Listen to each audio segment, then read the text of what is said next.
So Money episode 1260, Ask Farnoosh.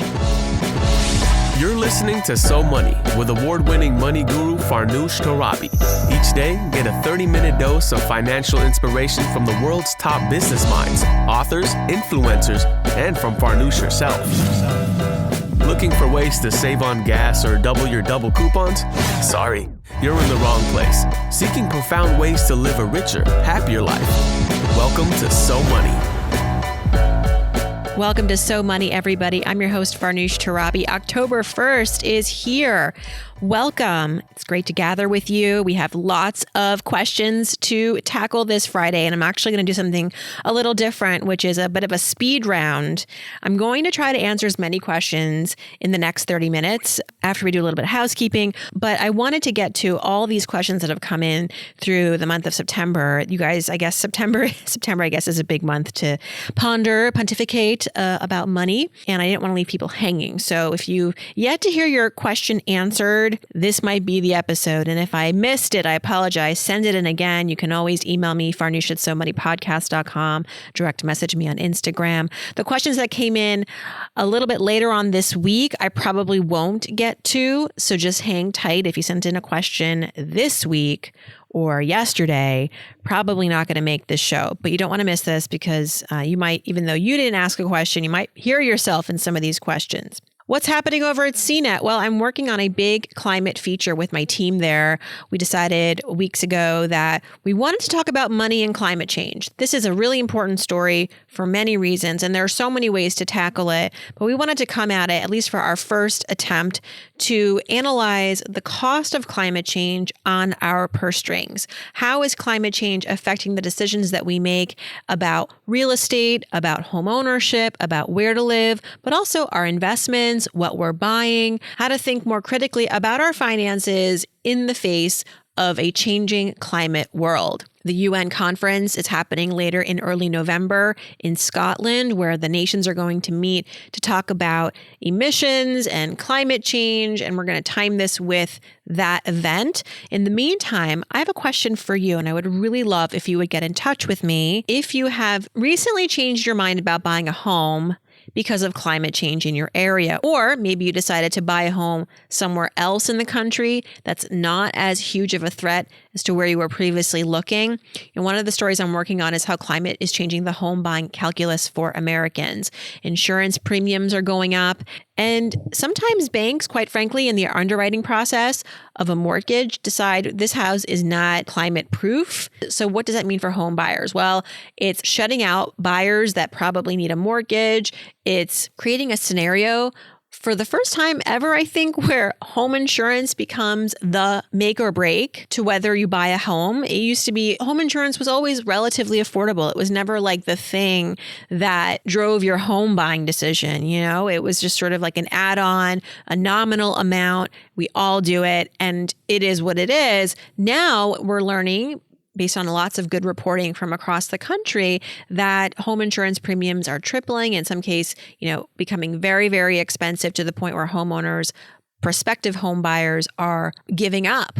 Anyway, if this resonates with you, if you have a story to share or you know somebody, please get in touch with me. I'd love to include some personal anecdotes from all over the country. You can email me, farnoosh@somoneypodcast.com. You can direct message me on Instagram. All good ways to get in touch. Our guests this week were Rachel Pacheco on Monday, author of Bringing Up the Boss, who shared how to be a better boss in this new world, how to be a more empathetic boss, how to fire and hire properly, how to give constructive feedback. If you're interested in elevating your career right now, and I do think it's a good time for those of us who are quite ambitious professionally to climb the ladder. There are a lot of openings.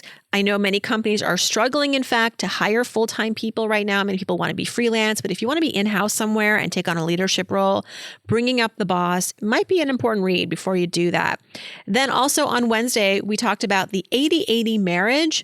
Co-authors Nate and Kaylee Klemp are a married couple and have written a book all about a new model for reaching quote unquote equality in your marriage. We often equate equality to a 50-50 model. I give 50%, you give 50%. We got to be fair. They have a different point of view on this. The 80/80 marriage. And we spoke about this through the lens of our financial lives, how couples who may not be on equal footing when it comes to money, one person makes more than the other, or one person's a saver, one person's a spender, how to apply their model to our finances in our relationship. So check out Wednesday's episode with Nate and Kaylee Klemp. It was International Podcast Week as well. So shout out to all my podcast friends and all the up and coming podcasters. It's a special medium, unlike any I've ever pursued. And I look forward to many more years connecting with you. And speaking of connecting, let's see who's going to get a free 15-minute phone call with me by going to the review section and picking our reviewer of the week. This week, it is Miss Milena saying that she started listening to the So Money podcast last year. It has really helped her get a grasp on her financial journey. Miss Milena says, at first, I was interested in hearing more about budgeting and saving, and I have found myself educated on investing, home refinancing, handling finances with partners, financial trauma, and the psychology of money. I love Farnoosh's emphasis on finances and women of color. I would love to see an episode on women in academic jobs and how they handle finances. Well, in fact, I did do an episode, this was October of 2019 with Emily Roberts, founder of Personal Finance for PhDs. And we talked about where graduate students can turn for financial advice so that they don't graduate with a mountain of debt after taking all these years in school. So if you wanted to check that out, if you haven't already, maybe start there. But it is an important question. More women now than men are getting their college degrees and even graduate degrees, which we love. But also this may mean that more women are being saddled with student loan debt. So how to manage your financial life in that scenario. Thanks for the inspiration, Miss Milena. Please get in touch. I'd love to spend some time with you to talk about your own personal financial questions or career questions, whatever's on your mind. Again, the email is farnoosh@somoneypodcast.com, and you can always direct message me on Instagram at farnoosh_tarabi. Thank you again, and let's hit the mailbag. Now, because I'm going to try to answer as many as possible, I'm not going to be able to spend as I normally would on each single question. I mean, I look back at some of these time codes and I would have answered one question in 14 minutes. Going to trim it down this time for the sake of getting as much in as possible. Listeners, if you have follow-ups, you know where to reach me. This is what this show is all about. All right, first, a question about budgeting. Favorite budgeting apps or programs, Farnoosh? Okay, so I never really took to a budgeting app ever in my entire life. I did use Mint from time to time, simply because I liked to know what my account balances were. But if you know me, I'm not a huge budgeter per se. I definitely have rules of thumb around how much to spend on certain things, like 30% on housing, 15% on your car payments, etc. But for me, my budgeting approach is automatically contribute to everything that I have to pay for every single month, including my mortgage, food, insurances, savings, investing. And that's usually the same amount of money every single month that I spent on those necessities. Whatever is left is whatever is left. And from there, I get to get a better sense of what I can go after in terms of wants. Could this be a month where I could invest in a wardrobe? Maybe, maybe not. Maybe you want to hold off until next month. But that said, I do like Personal Capital. This is simply a really cool free tool. They have a more advanced premium version that you do pay for, but their free version is like a really simple interface, really simple app. You can see all of your accounts in one place. They tally up your net worth. You get to see your cash balances, your investment balances, credit card balances, all of it, even include the home value of your home through a Zillow calculator. So it's kind of a fun and informative way to stay in touch with your net worth on a day-to-day basis. I check it every day. Best way to invest for kids' future is another question. Well, you can open up a custodial account. A custodial account is one where you as the parent invest in it on behalf of your child until they reach a certain age, at which point the account turns over to them. It depends on the state. It could be 18 years old, 21 years old, or older. That's one way to go about more formally investing for your children's future. But the caveat is that when this becomes their account and they're 18, mean, they need to be ready for that. You don't want them blowing it all away. So along the way, while you're investing for them with this custodial account, really important to let them know that this exists, what it's really designed for, what the purpose is, and, get them prepared for it and knowing sort of, the do's and don'ts of how to continue contributing to it and how to use it. Question here, and I'm getting rid of names in some cases because they're like just random Instagram handles and sometimes they don't offer proper names. This person wants to know, are there any shortcuts for becoming rich quickly, Farnoosh?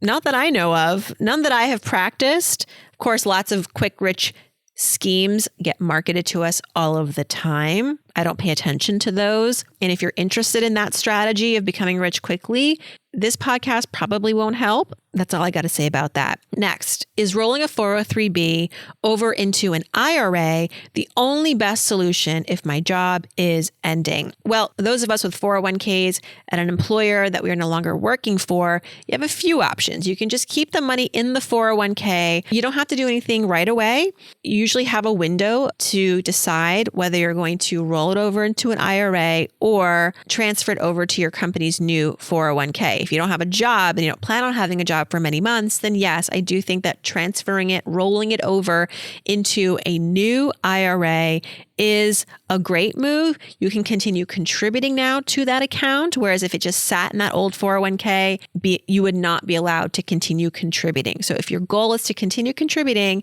while you figure out your next steps, which may take time, rolling it over into an IRA is smart. And the way you do it is you just identify where you want to open up that IRA. Sometimes you might want to do it where that 401k exists because that plan provider might be a Fidelity or a Prudential or a Charles Schwab, and they have all those other things. So you could just make that transfer with them. Of course, I'd love that. But if you have an existing bank or brokerage and you prefer moving it someplace else, contacting that other place and saying, I've got this old 401k, I want to move it over, roll it over, help me out. They'll be more than happy to work with you on that. I do have a name for this question, Caroline. How to know when the heat is coming out of the housing market? What are the signs to look for? So this is really hard to say. Nobody has, of course, a crystal ball when it comes to real estate. Nobody really guessed that the pandemic was going to send home prices skyrocketing. Part of what kept prices high for the last year and a half and continues to be high is inventory. That is the real economic variable here that could be a game changer going forward. There are not enough homes right now to meet demand, and that is why sellers are having a heyday.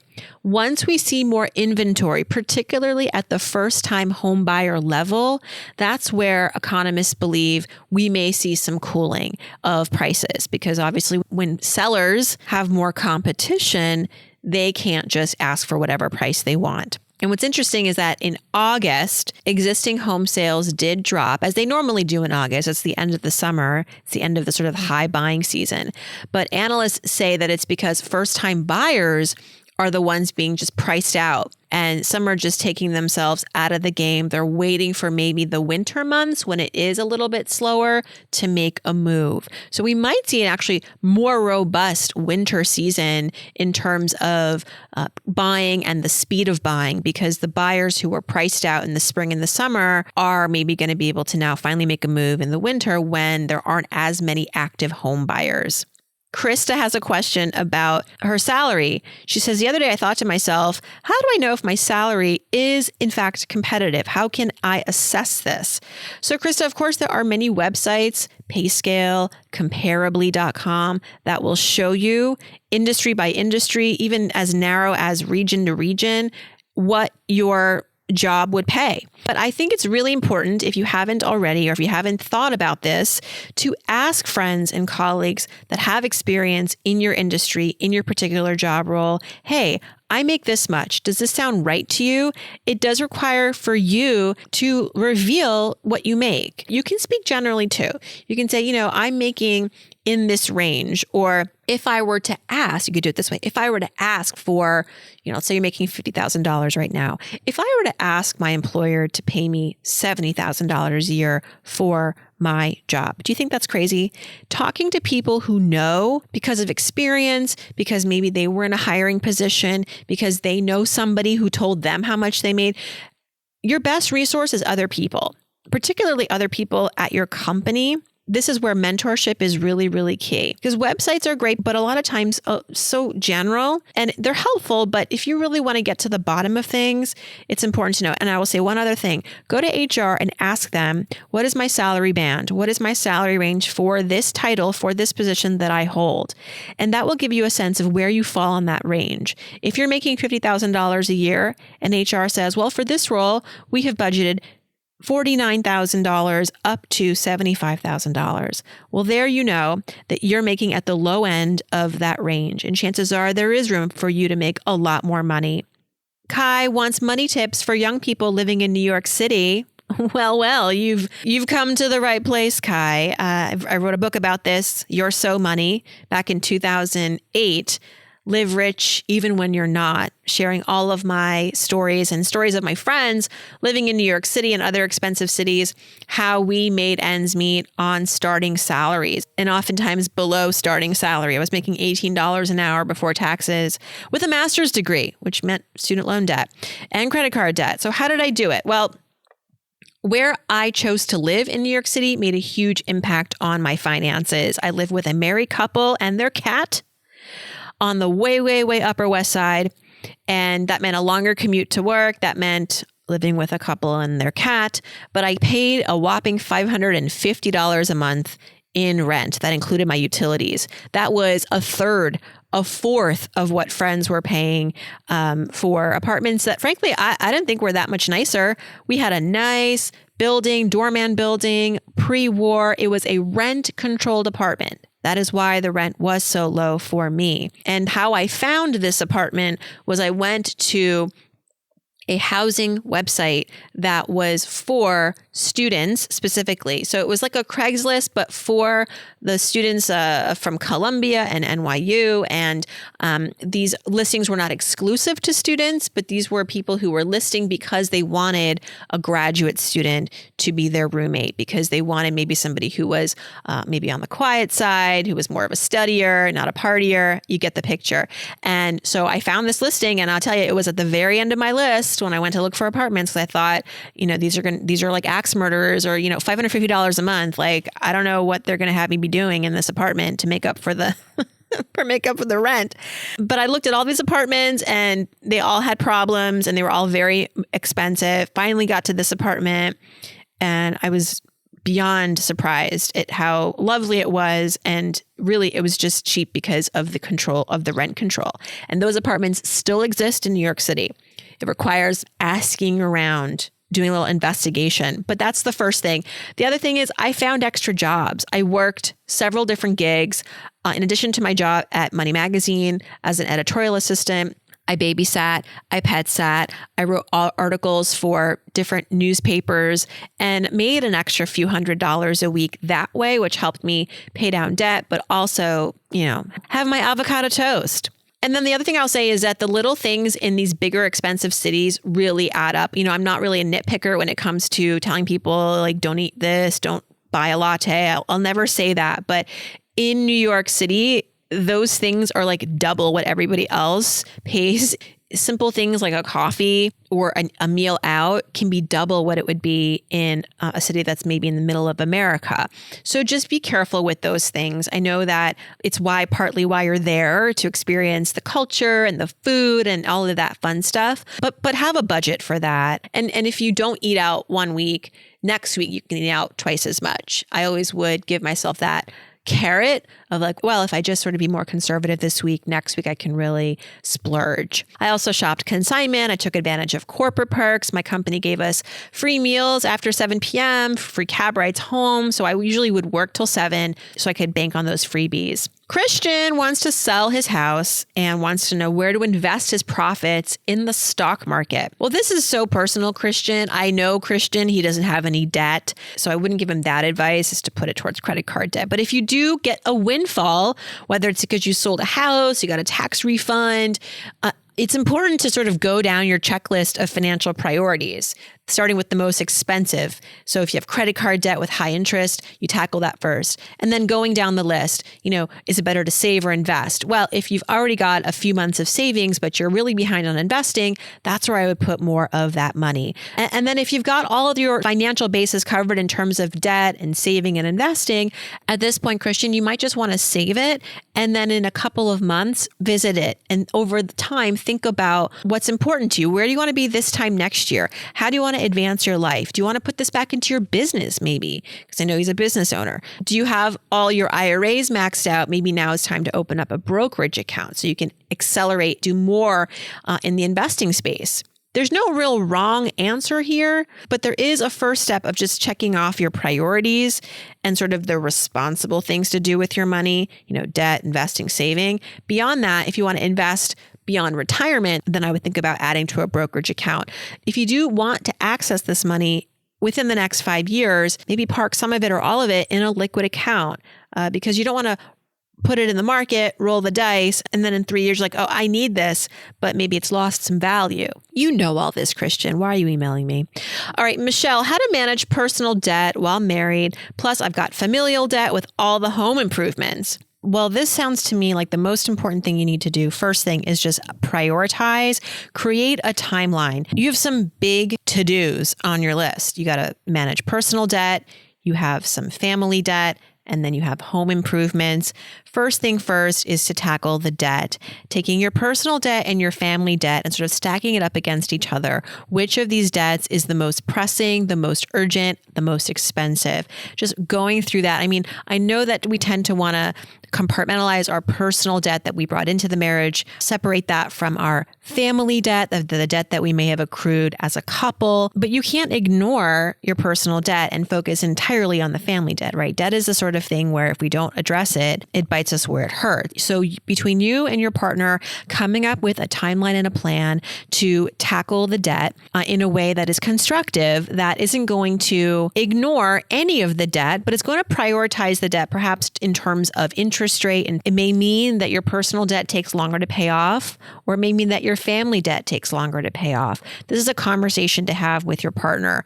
The home improvements will need to wait. The home improvements could only add on to the debt. It could delay getting out of debt. And then you're just in this cycle forever. So managing this requires a conversation or two with your partner to figure out clearly what is the game plan, taking these home improvements out of the equation for now. But between now and the next year, what can we feasibly do financially to knock down these debt balances?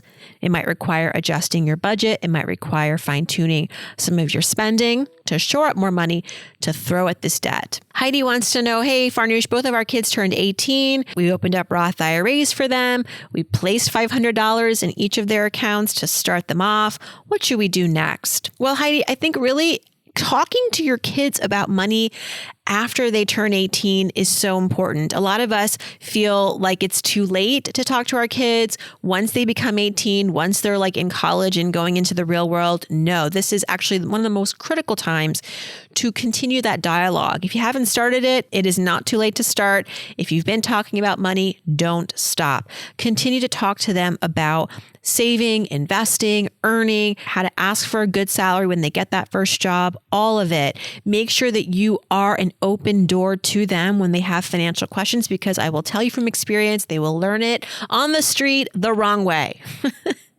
And then they'll come to you when they've got problems. So that's great that you opened up these Roth IRAs with them. Continue to talk to them about the importance of saving. Building credit could be something else to talk to them about. I was just talking to a listener on the phone the other day who was a reviewer, and we got a 15-minute money session together. He's got a daughter that's heading off to college. Asked me a similar question. What are some things that maybe we should be talking to her about when it comes to money? And I was like, well, maybe you want to talk about the importance of managing credit, the importance of saving. She'll have a bank account on her college campus. They have a custodial investment account for her that she's going to inherit when she turns 18, I believe. So talking to her about, how you have been managing this account up to this point, how she might want to think about her investments and having those investments support her down the road, getting her to think about goals, getting her to think about, financial planning. It's never too soon. Don't underestimate your kids. They can do this stuff. Okay, and last but not least, our friend Brooke asks on Instagram, "Hey Farnoosh, I'm 26 and I invest 4% into my retirement account. I get a 3% match from my employer. When I look at my retirement projections, Vanguard automatically includes Social Security. Is that realistic, or should I focus on investing enough to be comfortable in retirement without Social Security?" Yes, the fate of Social Security.